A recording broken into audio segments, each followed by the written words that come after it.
Welcome back to Windsor Chronicles, where we explore the stories behind the royal headlines, the symbolism, the history, and the subtle gestures that define monarchy in the modern world.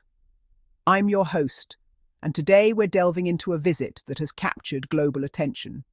Queen Camilla's striking appearance at the Vatican, where she joined King Charles III for a moment that bridged faiths, traditions, and centuries of history. The image of the king and queen arriving at the Vatican, solemn, composed, and deeply symbolic, is already making waves. But beyond the photographs lies a narrative filled with cultural protocol, spiritual diplomacy, and the quiet language of royal fashion. So today, we're not just asking what Queen Camilla wore, we're asking what it meant. It was Wednesday evening when King Charles III and Queen Camilla touched down in Italy. The mood was poised yet expectant, a quiet tarmac welcome from Italian and Vatican officials, before the royal couple retreated for a night of rest ahead of the day that would make headlines. Thursday morning, Vatican City awoke to a spectacle it hasn't seen in decades. A British monarch arriving for prayer alongside the Pope himself. But before the cameras turned to the meeting of spiritual leaders, it was Queen Camilla who drew attention and curiosity. As the Queen stepped out of her motorcade, her attire told a story of reverence and restraint, one rooted in centuries of religious etiquette.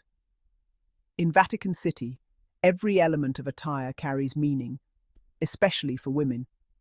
For centuries, the dress code for female heads of state visiting the Pope has been governed by tradition and theology. For non-Catholic queens and consorts, the rule is simple: modest black attire, covered shoulders, covered knees, and a headpiece, a mark of respect. For Catholic queens, however, there exists an extraordinary exception, the privilège du blanc. It grants them the rare honour of wearing white before the Pope, a gesture symbolising shared faith and purity of devotion. Queen Camilla, as a Protestant and consort to the head of the Church of England, followed the traditional black dress code. But her choice of headpiece, bold, sculptural, and unmissable, sparked discussion around the world. Some saw it as too daring for Vatican modesty. Others saw something deeper, a statement of individuality within the confines of ancient protocol. Queen Camilla has never been one to chase trends or court fashion headlines.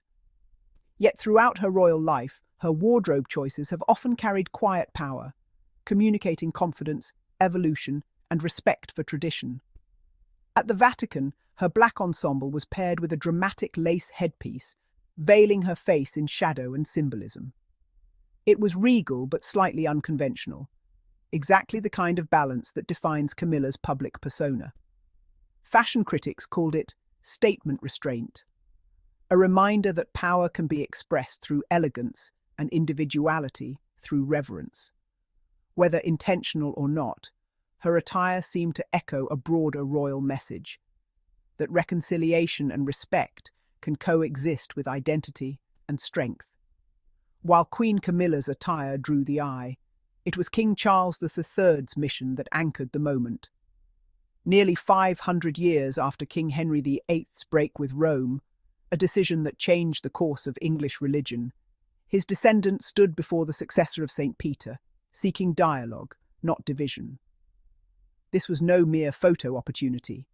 It was a historic convergence of two spiritual institutions once separated by political strife, now tentatively united in prayer. The Vatican's 2025 Jubilee, a year dedicated to forgiveness and renewal, made this meeting all the more symbolic. For Charles, it was an opportunity to show that the monarchy's faith can be modern, inclusive, and open-hearted. Behind the grandeur of monarchy lies the subtle influence of the consort. Queen Camilla's presence at such events serves as both symbol and support, a steady counterpart to the king's diplomatic vision. Her calm demeanour and confident poise have redefined what it means to stand beside a modern monarch. In a moment charged with spiritual meaning, her choice to honour Vatican customs while expressing her own style was a reflection of partnership, both personal and political. Camilla's quiet strength lies not in commanding attention, but in commanding respect. The Vatican's Jubilee year, celebrated every 25 years, is a time of reconciliation, a theme that resonates deeply with King Charles's reign. From environmental advocacy to interfaith dialogue, Charles has long sought to position himself as a unifier of people, cultures, and beliefs. And in many ways, this visit was an extension of that calling, bridging a divide not only between faiths, but also between the past and present. It's no coincidence that the King's meeting with the Pope was carefully timed for this sacred year, a subtle signal of the monarchy's evolving role in the global moral conversation. Reactions to the visit have been mixed, as always when royalty meets religion. Supporters praised the couple's diplomacy and dignity, while critics questioned the sincerity of the gesture amid domestic controversies at home. Yet what's undeniable is the symbolism: a divorced Anglican monarch and his once controversial consort entering the Vatican, humbly, reverently, and united. It's a picture that challenges centuries of division and invites reflection on how far both church and crown have come. For Queen Camilla, the Vatican visit was more than a formal engagement. It was another chapter in her quiet but profound transformation, from the shadows of scandal to the heart of statecraft. Her life has often mirrored the monarchy's evolution itself, once judged, now redefined by service, dignity, and a grounded authenticity. In her black attire, understated yet commanding, she represented not only the Church of England, but the modern British monarchy's ability to honour tradition while embracing change. In many cultures, black signifies mourning or modesty, but in the context of Vatican diplomacy, it speaks of respect, reflection, and humility before faith. By wearing black, Queen Camilla signalled acknowledgement of tradition, of difference, and of history. It was not submission, but understanding. And in that understanding, the Queen embodied what modern monarchy strives to be: respectful of its roots, yet resilient in its renewal. When the cameras fade and the headlines move on, what remains are the images, timeless, poised, symbolic. Queen Camilla's statement headpiece, King Charles's solemn expression, the Vatican's white marble walls. Together, they form a tableau of history meeting humanity. In that moment, the Queen Consort wasn't just a guest. She was a bridge between two worlds, between monarchy and faith, between past and progress.